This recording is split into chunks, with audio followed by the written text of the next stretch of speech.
नमस्कार, मैं हूं हरवीर सिंह और मैं हाजिर हूं आपके सामने एक बार फिर हिंद किसान की बात का नया एपिसोड लेकर के। आज हम बात करेंगे उन मजदूरों की जो लॉकडाउन के चलते, कोविड महामारी के चलते शहरों से गांव चले गए थे, लेकिन वो लोग गांव से फिर वापसी शहर की तरफ आ रहे हैं। एक बहुत बड़ी विडंबना है कि सरकार का दावा है कि हमने कोशिश की कि मजदूर जो है वो गांव की तरफ गए और उनके लिए वहाँ रोजगार की व्यवस्था करने का दावा किया गया, लेकिन वास्तविकता उससे काफ़ी अलग है। इसमें एक छोटा सा एग्जाम्पल मैं आपको दूंगा। आज एक मजदूर के बारे में हम बात करते हैं जो कि रोजगार गांव चला गया था क्योंकि शहर में सब कुछ बंद हो गया था। उस मजदूर का नाम था सिकंदर यादव। वो रोहतास जिले का बिहार में रहने वाला था। उसने गांव में कुछ दिन पहले आत्महत्या कर ली क्योंकि उसको उसके ज़रूरत का रोज़गार वहाँ नहीं मिला और जिस तरह का जीवन वो जीना चाह रहा था वो वहाँ संभव नहीं हो सका। ये मजदूर करीब 1000 किलोमीटर का पैदल सफ़र करके अपने गांव गया था। दिल्ली में एक जींस की फैक्ट्री में काम करता था, मशीन ऑपरेटर था। सो ये एक ऐसी कहानी है जो पूरे तंत्र को हमारे सामने लाती है, उसकी नाकामी को हमारे सामने लाती है। ये अलग बात है कि सरकार ने उसके कुछ दिन पहले ही प्रधानमंत्री गरीब कल्याण रोजगार अभियान भी लॉन्च किया था। और बात सिर्फ एक सिकंदर की कहानी के नहीं है, इस तरीके के बहुत सारे मसले हमारे सामने आए। हालांकि सरकारी आंकड़ों के मुताबिक हम बात करें तो सरकार ने लगभग 1 लाख करोड़ रुपया मनरेगा के तहत आवंटित किया, क्योंकि पहले 60,000 करोड़ रुपए था, उसको बढ़ा करके 1 लाख करोड़ किया और उसके साथ ही 50,000 करोड़ रुपए के कुछ दूसरी योजनाओं के काम एक साथ जोड़ करके रोजगार पैदा करने, अवसर पैदा करने की घोषणा की।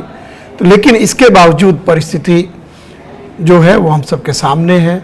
ज़्यादातर मजदूर वापस शहर आना चाहते हैं और एक ताज़ा सर्वे हमें इस हकीकत के काफ़ी करीब लेकर के जाता है कि स्थिति क्या है। इसका मतलब जो ग्रामीण अर्थव्यवस्था है वो उन करोड़ों लोगों को वहाँ पर अब्जॉर्व करने के लिए, उनको समेटने के लिए नाकाफ़ी है। भले ही हम दावे करें कि इस मौजूदा आर्थिक संकट के दौर में एग्रीकल्चर एक ऐसा सेक्टर है जो ब्राइट स्पॉट की तरह उभरा है, लेकिन परिस्थितियाँ और वास्तविकता कुछ और है। इस पूरे मसले पर हम लोग बात करेंगे। हमारे साथ 2 खास मेहमान हैं। मजदूर किसान शक्ति संगठन के संस्थापक सदस्य निखिल डे जी, जो मनरेगा पर बहुत लंबा काम उनका है, और प्रोफेसर संतोष मेहरोत्रा जो पूर्व डीजी हैं IAMR के, और जो रोजगार का जो सेक्टर है उसके ऊपर मल्होत्रा जी का बहुत बड़ा काम है। मैं निखिल जी आप लोगों के पास आऊँगा, उसके पहले हम एक छोटी सी रिपोर्ट देखते हैं।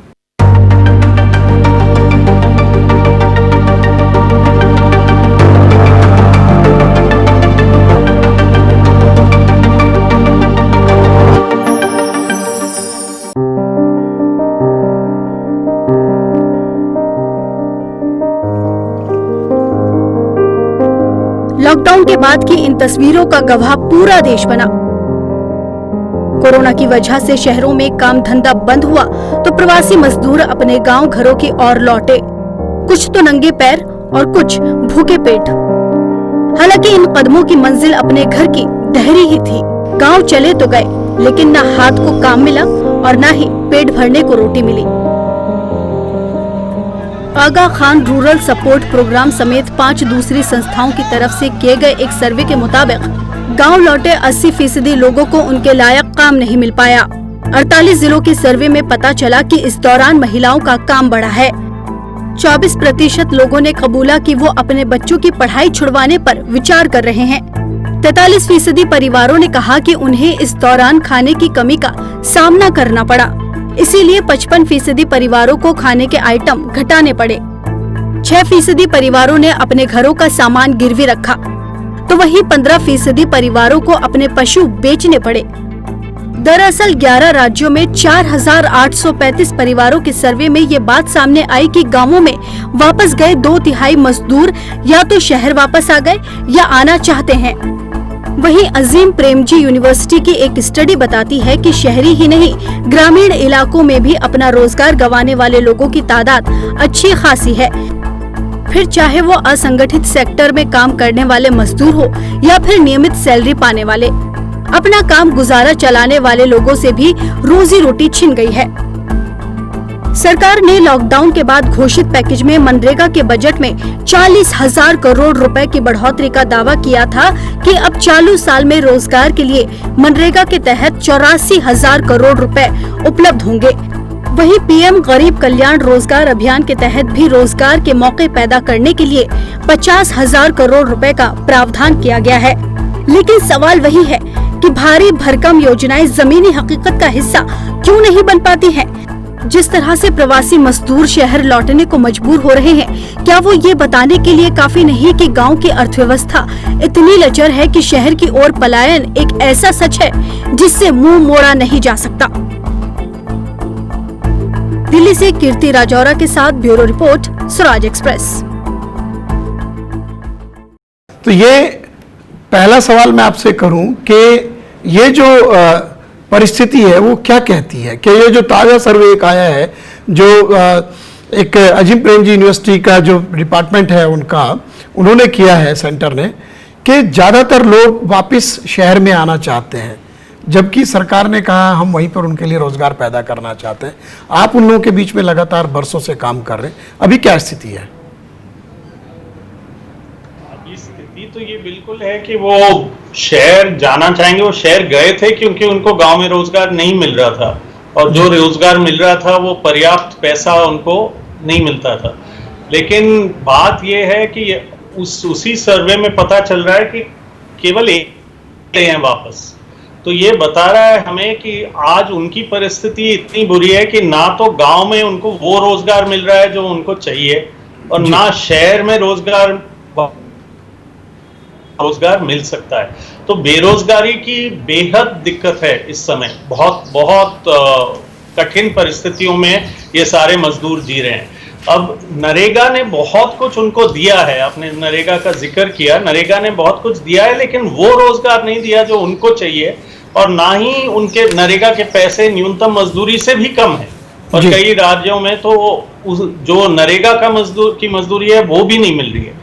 हम लोगों ने भी देखा है, नरेगा के आंकड़े भी बताते हैं कि लगभग 18-20% लोग जो रोजगार मांग रहे हैं, जिनका रिकॉर्ड हो रहा है, उनको भी नरेगा में नहीं मिल रहा है। और प्रधानमंत्री जो रोजगार कल्याण वाला योजना अभियान था, उसमें तो बिल्कुल ही नहीं, क्योंकि उसमें कोई नया रोजगार उपलब्ध कराने की कोई बात नहीं थी। लेकिन आज नरेगा में भी एक बहुत बड़ा क्राइसिस आने वाला है। दिख रहा है कि राज्यों के पास मात्र 12%, लगभग 10-12% पैसे बचे हुए हैं। और हम देख रहे हैं, इंडियन एक्सप्रेस में भी एक आर्टिकल था कि लगभग मंत्रालय का खर्च हो गया अप्रैल, मई, जून में, जबकि अप्रैल में लगभग कोई भी खर्चा नहीं हुआ क्योंकि सब लॉकडाउन में थे। तो 2 महीनों में, मई जून में, इतना ज्यादा खर्चा हो गया है कि आज वो बताता है कि कितनी बड़ी आवश्यकता है, और रोजगार को सरकार को ही कहीं ना कहीं पैदा करना, रोजगार को देने की जरूरत है। नरेगा को 200 दिन करने की जरूरत है, और कोई शहरी रोजगार गारंटी भी शुरू करने की जरूरत है। ये संतोष जी, मैं आपके पास इस सवाल के साथ आता हूँ। अभी जो दावे किए गए थे कि इतना सारा, क्योंकि लोग, करोड़ों लोग गांव में वापस गए, शहरों में, क्योंकि काम धंधे सब बंद हो गए थे, और उनके लिए यहाँ रहने खाने तमाम किस्म की दिक्कतें आ गई थी। तो ऐसी स्थिति में वो लोग गांव तो चले गए, और ग्रामीण अर्थव्यवस्था को ब्राइट स्पॉट तो बताया जा रहा है, लेकिन वो उन सब लोगों को एब्जॉर्ब करने की स्थिति में नहीं है। दूसरी बात यह है कि वो जो लोग गए, उनका उसमें अनस्किल्ड है, सेमी स्किल्ड है, अलग अलग तरीके का उनका काम करने का एक क्षमता है। तो ऐसी परिस्थिति में आपको क्या दिखता है? ये जो पहले सवाल का जवाब अगर मैं आपसे मांगूं तो। देखिए, दिखता ये है कि जब वो वापस गए तो मनरेगा में काम उनको मिला, नाकाफी मिला, उस पर मैं अभी एक सेकंड में आता हूं, मगर मनरेगा में मिला। उसके अलावा वो ऐसे समय वापस जा रहे थे जब वो वैसे ही वापस जाते हैं। क्यों? क्योंकि हमें मालूम है कि वो कटाई का मौसम था जी, रबी की फसल की कटाई का मौसम था। जब रबी की फसल की कटाई पूरी हो गई तो खरीफ के फसल की बुआई शुरू हो गई, तो वो भी काम शुरू हो गया। तो अस्थायी रूप से ये काम मिला उन्हें दो किस्म के काम, कुछ ओपन मार्केट में और जी। कुछ मनरेगा के वजह से। मगर जैसे मित्तल जी ने बताया और पूरे आंकड़े, सरकारी आंकड़े बता रहे हैं कि मई जून में लगभग 80 लाख लोगों को ने मांगा मनरेगा का काम, मगर केवल 62 लाख लोगों को मिला, जी। यानी कि 18 लाख लोगों को नहीं मिला। देश भर की बात बता रहा हूं। और ऐसा भी नहीं कि उनको बेरोजगारी भत्ता मिल जाए, क्योंकि वो बेरोजगारी भत्ता हालांकि ये मनरेगा की में लिखा हुआ है मगर वो मिलेगा नहीं, और पैसा खर्च हुआ चला जा रहा है। तो पहली बात तो यह है कि जहां जहां जिन जिन जिलों में खासतौर से 100 के करीब परसेंटेज, क्योंकि 100 साल में मिलता है एक परिवार को, जी। वो काम पूरा होने लगेगा तो सरकार को पहले 150 बढ़ाना पड़ेगा, फिर 150 बढ़ाना पड़ेगा। इसमें कोई बुराई है नहीं। उसका कारण यह है कि शहर में काम बड़ी धीमे धीमे छोटा होगा। दूसरी बात, जैसे मैंने कहा, जो अस्थायी रूप में बुआई और कटाई का काम आया था, शुरू हुआ था, वो तो खत्म हो गया जी। अब उसको दोबारा आने में करीब 4-5 महीने लगेंगे, तो ये बेचारे क्या करेंगे। और इस माहौल में जब कहीं ज्यादा मात्रा में लोग वापस आए हैं पहले के मुकाबले जितने थे ग्रामीण इलाकों में, तो जाहिर है मजदूरी दर गिरने वाली है और गिर गई है। हाँ, बिल्कुल। तो ऐसी स्थिति में स्वाभाविक है कि वो वापस जाना चाहे, मगर वापस जाने की संभावनाएं भी तो होनी चाहिए। ये निखिल जी, मैं ये सवाल एक दूसरा है कि जो लोग गांव में गए, वो सर्वे जो हुआ है उसमें करीब 43% लोगों ने कहा कि उन्हें खाने के सामान की कमी की दिक्कत झेलनी पड़ी, और उन्होंने अपना खर्चा जो है घटाना पड़ा उनको, क्योंकि आमदनी उतनी नहीं थी। फिर करीब 6% लोगों ने अपना सामान गिरवी रखा। कुछ लोगों को अपने जो उनके पशु थे उनको बेचना पड़ा खर्चे चलाने के लिए। तो इसका मतलब क्या है? एक तो जैसे इशारा किया संतोष जी ने कि मजदूर ज़्यादा गए, वेजेस गिर गए वहाँ पे। मनरेगा एक एस्पेक्ट है, लेकिन आबादी देश की बहुत बड़ी है और बहुत लोग वहाँ पर जो पहले से थे उनको भी काम चाहिए था। और इमीडिएटली, क्योंकि उस वक्त हार्वेस्टिंग का सीजन था, रबी की कटाई चल रही थी, फिर उसके बाद खरीफ की बुआई हो गई। लेकिन अब ग्रामीण अर्थव्यवस्था में उस तरीके के काम बचते नहीं है। मानसून शुरू हो गया, इवन जब मनरेगा के भी काम है बहुत सारे, जब पानी हो जाता है तो वो बंद हो जाते हैं। तो ये संकट तो उनके सामने आया, इसका तो कोई हल किसी ने खोजा नहीं। और ये एक कड़वी सच्चाई है जो हमारी जो सिस्टम है, जो हम लोग नीतियां बनाते हैं या जो इमीडिएटली रिक्वायरमेंट के लिए जो योजना उसको अमल में लाने की कोशिश करते हैं कि उनकी प्रॉब्लम को एड्रेस करें जो दिक्कत झेल रहे हैं, तो ये उसकी नाकामी को जाहिर करता है। बिल्कुल। एक तो चीजें हैं कि दिक्कत कि हम मतलब लोगों ने अपने 10% तक जीडीपी का दिया ये पूरी रिकवरी पैकेज में। जिस देश ने कहा, प्रधानमंत्री ने कहा कि हम दे रहे हैं, लेकिन हकीकत में नरेगा को छोड़ के लगभग कोई जो एक्स्ट्रा पैसा देने की जरूरत थी डिमांड को जनरेट करने के लिए, वापस रिकवरी रिवाइवल करने के लिए, वो किया नहीं। गांव में शहर और आज की तारीख में यदि एक रिसोर्स है सरकार के पास, वो अनाज है जी। शायद सबसे कम पैसा लागत में सबसे ज्यादा लोगों को रोजगार दे सकते हैं और कहीं ना कहीं डिमांड भी जनरेट कर सकते हैं, क्योंकि कैश जाएगा लोगों के पास तो वो बाजार में आएंगे और कुछ ना कुछ रिवाइवल होगा। लेकिन जो आप कह रहे थे कि लोगों के पास घर में खाने को नहीं है, वो एक हकीकत है। और केवल आप एनएफएसए के लोगों को ही अनाज 5 किलो से 10 किलो बढ़ा दो प्रति व्यक्ति, तो वो बाकी जो बचे हुए लोग हैं, लोग 2011 के बाद जो पैदा हुए हैं उनको, उनकी गिनती नहीं हो रही है एनएफएसए के अंदर ही। और बहुत बड़ी संख्या है जिन जो कभी राशन नहीं मिलता था उनको, वो वापस घर गए हैं, वो क्या खाएंगे? उनको अनाज, वो 2 रुपए किलो अनाज तो मिलना चाहिए।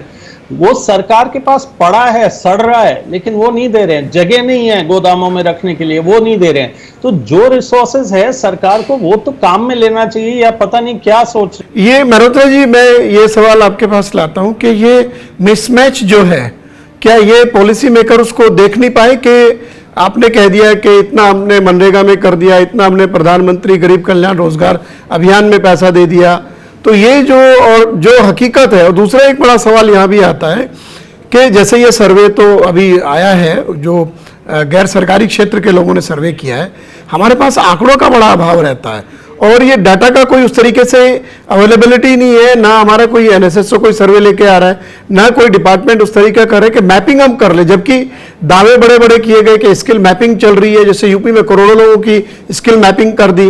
अरे मैपिंग कौन कर रहा है, कैसे कर रहा है, उसका क्राइटेरिया क्या है और क्या ये जॉब्स अवेलेबल हैं? जबकि अगर आप देखो जो सरकारों की जो बयानबाजी है उसमें आप देखेंगे कि बहुत बड़े बड़े दावे किए गए कि इतने लोगों को रोजगार उपलब्ध कराएंगे, इतने लोगों को हमने देख लिया है, फिर इंडस्ट्री को चिट्ठी लिख दी है, लेकिन हकीकत क्या है?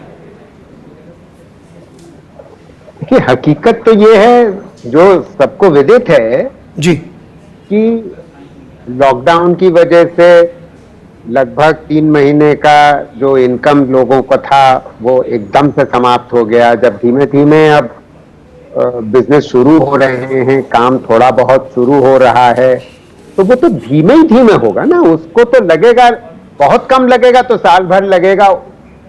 और किसी को उम्मीद नहीं है कि 2021 के वित्त वर्ष में कॉन्ट्रैक्शन नहीं होगा इकोनॉमी का, और इसका मतलब है कि आमदनी का लोगों की, इसलिए डिमांड का, इसलिए सारे इकोनॉमिस्ट मिलके यही कह रहे हैं कि 1% जीडीपी का आपने फिस्कल स्टिमुलस किया है वो निहायत नाकाफी है। अब आपको मैं तुलना करता हूं 2008 के स्टिमुलस से। नहीं, मैं बीच में आपको रत्न जी, सरकार तो कह रही है हमने 10% दे दिया जीडीपी का, उन्होंने बड़े 20 लाख करोड़ से भी ज्यादा के आंकड़े गिनाए कि साहब उसमें हमने इतना दे दिया, इतना दे दिया। ठीक है, उसी का विश्लेषण कर रहा हूं, उस 10% का ही मैं का विश्लेषण कर रहा हूं। उसका 9% जीडीपी का तो बैंक लोन के और बैंक गारंटी और लिक्विडिटी बढ़ाने का, तरलता बैंकों में बढ़ाने के लिए है। 1% केवल फिस्कल रूप है। फिस्कल का मतलब बजट के रूप में, यानी कि टैक्स की कटौती या राजकोषीय व्यय की को बढ़ावा देना। टैक्स की कटौती की तो करने की हिम्मत है नहीं सरकार की, क्योंकि पर्सनल इनकम टैक्स साल भर पहले घटा चुकी है। पर्सनल इनकम टैक्स का थ्रेशोल्ड बढ़ा दिया था 2.5 लाख से बढ़ा करके 5 लाख। तो पर्सनल इनकम टैक्स में कुछ नहीं कर सकती। कॉर्पोरेट इनकम टैक्स वैसे ही जुलाई पिछले साल में कम कर चुकी है 30% से 25%, उसको दोबारा तो ऊपर लेके नहीं जाएगी, तो टैक्स में तो कोई फर्क आया नहीं है। निखिल जी, ये बताइए कि एक तो संतोष जी ने जैसे कहा कि जो पैकेज है वो नाकाफी है और वो उसमें कोई डायरेक्शन नहीं है उस तरीके की, उसमें कर्जे की बात ज्यादा है, फिजिकल ट्रांसफर बहुत कम है। दूसरी बात ये है कि ये जो जनधन खाते थे उनमें 500 रुपया देने की सरकार ने व्यवस्था की थी, और इसके अलावा कोई बड़ी सोशल सिक्योरिटी तो है नहीं ग्रामीण क्षेत्र में। और ये भी फैक्ट है कि जो दरें हैं रोजगार के, उसके ऊपर वेतन की या उनकी मजदूरी की, उसमें भी कमी आई क्योंकि लोग वहां पर बढ़ गए। ये एक बड़ा मसला है। और एक अभी जैसे आप पीछे शुरू में कहने वाले थे कि जो मनरेगा के लिए जो प्रावधान है उसमें से तो बहुत ज़्यादा खर्च ऑलरेडी हो चुका, 50% से ज़्यादा। और फिर ये है कि बहुत जगहों पे 80-90% जो मैंडेज है वो भी हो गया है। तो ये एक्स्ट्रा कोई गवर्नमेंट उसमें देने वाली नहीं है कि 1 लाख करोड़ से ज़्यादा, क्योंकि जिस तरीके की सरकार में चर्चा है कि जितना पैसा दे दिया अब उसमें कोई एक्स्ट्रा देने की ज़रूरत नहीं है। और जबकि आप जैसे लोग जो काम कर रहे हैं ज़मीन पे, वो कहते हैं कि आपको 100 दिन के ज़्यादा रोजगार की उसको अनुमति देनी चाहिए, क्योंकि परिस्थिति जो है वो असामान्य है और असाधारण स्थिति है। जैसे कि 2008 की क्राइसिस थी, वो फाइनेंशियल क्राइसिस थी। ये ऐसी आपदा है जो महामारी की है और जिससे कोई भी अछूता नहीं बचा है, और तमाम सारे जो इकोनॉमिक एक्टिविटीज हैं वो स्टैंड स्टिल पे आ गई थी। अब धीरे धीरे अनलॉक हो रही है, लेकिन वो भी स्थिति हम सबके सामने है, जो आंकड़े आ रहे हैं बहुत बेहतर नहीं है। तो इसमें क्या कर सकते हैं ऐसे में, निखिल जी? तो पहली बात यह है कि नरेगा में ही और सरकार के कानून और व्यवस्था में ही प्रावधान है कि आपदा के दौरान 50% ज्यादा पैसा देना चाहिए। तो 50% ज्यादा, 50 दिन ज्यादा 150 दिन की मजदूरी देनी चाहिए, और दिए हैं। सूखे में दिया है, जब अर्थक्वेक हुआ था उत्तराखंड में, वहां दिया। इस समय तो हमें असम, बंगाल में जो आया था बाढ़, बिहार में जो बाढ़ आ रहा है, वहां हमें 150 दिन देना चाहिए, हमने काम ही बंद कर दिया, जबकि लोगों को अपने घर वापस बनाने पड़ेंगे, ये सब करना पड़ेगा।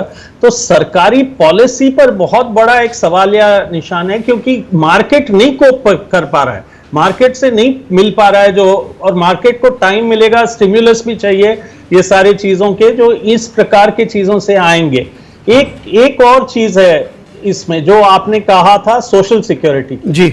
सरकार ने मजदूरों को, अब मजदूरों को यदि सोशल सिक्योरिटी सरकार खुद नहीं दे सकती, क्योंकि वो गिनती ही नहीं कर पाती है कि कितने लोग वापस गए, कितने लोग, सुप्रीम कोर्ट भी इनके ऊपर डांट लगा रही है कि आप सर्वे करो और बताओ क्या हुआ, उनका 2-2 ऑर्डर्स आ गए हैं।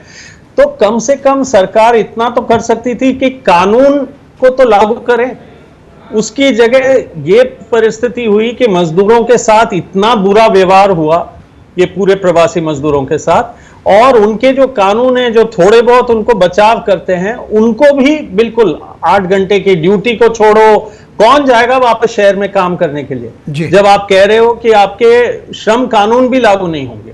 तो सरकार अपने पॉलिसी के रूप में बिल्कुल ही मजदूर विरोधी है, गरीब विरोधी हैं, और जो चीजें थोड़ी बहुत जो की है नरेगा की, उसको भी दिल खोल के करना पड़ेगा यदि हमें वास्तव में एक नया किस्म का स्टिम्युलस देने की कोई सोच है मन में।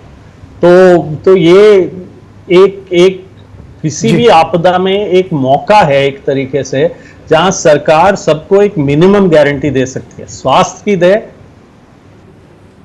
और रोजगार की दे। तो ये बड़े जी संतोष जी, ये बताइए कि आपने भी जैसे कहा कि डायरेक्ट जो कैश ट्रांसफ़र के लिए लगातार बातें हो रही हैं, तमाम सारे इकोनॉमिस्ट बात कर रहे हैं, पॉलिसी एक्सपर्ट बात कर रहे हैं, लेकिन हमारे जो सरकार में जो लोग नीति निर्धारक हैं या जो फैसला लेने वाले लोग हैं, उनको ये समझ नहीं आ रहा। और आपको नहीं लगता कि जो सो कॉल्ड पहला पैकेज जो 20 लाख करोड़ का बताया गया, जिसमें ज़्यादातर जो है वो कर्जा था, और ये फैक्ट है कि सभी लोगों ने ये और सर्वेज में भी साबित हो गया कि वो तो सिर्फ 1% जो गवर्नमेंट का आउटगो था वो 1% ही था जीडीपी का।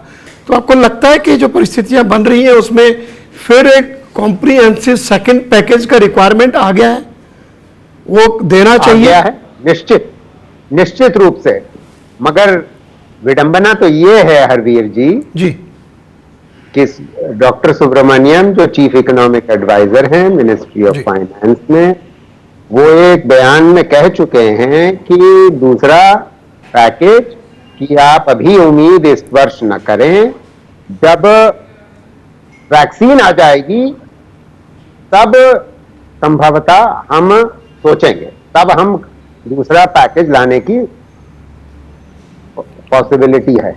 अच्छा, अपना है।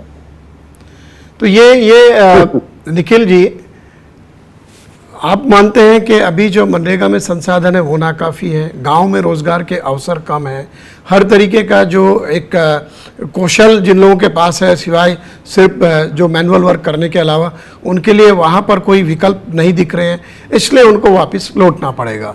और एक तरफ सरकार कह रही है हमने जो एग्रीकल्चर सेक्टर के लिए 1 लाख करोड़ का इंफ्रास्ट्रक्चर पैकेज भी घोषित कर दिया है, हमने बहुत कुछ कर दिया है, और जो ग्रामीण अर्थव्यवस्था है वो बहुत बेहतर स्थिति में है बाकियों के मुकाबले। आप वहाँ पर ज़मीन पर काम करते हैं, लोगों के बीच में दशकों से काम कर रहे हैं, और इस जो महामारी के दौरान जो दिक्कतें आई, जो संकट है, वो भी आपने देखा है। तो आपको क्या रास्ता दिखता है, आने वाले दिनों में परिस्थिति क्या दिखती है? एक मैं आपसे फाइनल कमेंट चाहता हूँ कि नरेगा, और जैसे संतोष जी ने कहा था, एग्रीकल्चर, कृषि के वजह से लोगों को थोड़ी सी राहत, यदि वो होते तो एक भूखमरी की महामारी साथ साथ चलती बहुत बड़े पैमाने पर। वैसे ही भूख तो है, ये स्थिति नहीं है। सरकार अपने राशन को बढ़ा सकती है और अपने अनाज को काम में ले सकती है, लोग कह दें उनको देना ही चाहिए, और लोग शहर लौट के क्या करेंगे, शहरों में भी काम नहीं चल रहा है, वहां भी एक रोजगार गारंटी देना पड़ेगा शहरों में, तभी लोग लौटेंगे शहर में।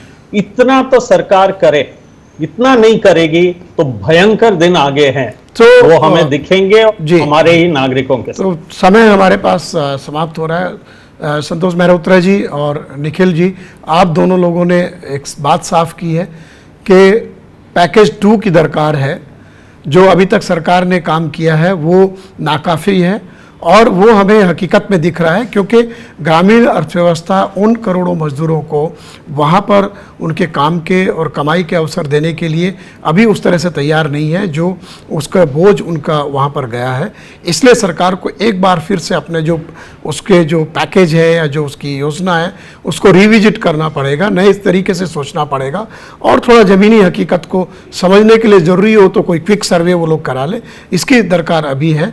और मुझे लगता है कि आने वाले दिनों में कुछ न कुछ सरकार कदम उठाएगी इस पूरे मसले को हल करने के लिए, क्योंकि परिस्थिति बदल रही है और अभी उतनी बेहतर नहीं है जिस तरह का बातें सरकार कर रही है। एक बार फिर मैं अपने दर्शकों से कहूँगा कि आप हमारे साथ जुड़े रहिए और हम लोग हिंद किसान की बात में एक नए मुद्दे के साथ आएंगे जिसमें आपके लिए बेहतर जानकारी होगी और एक नज़रिया होगा। नमस्कार।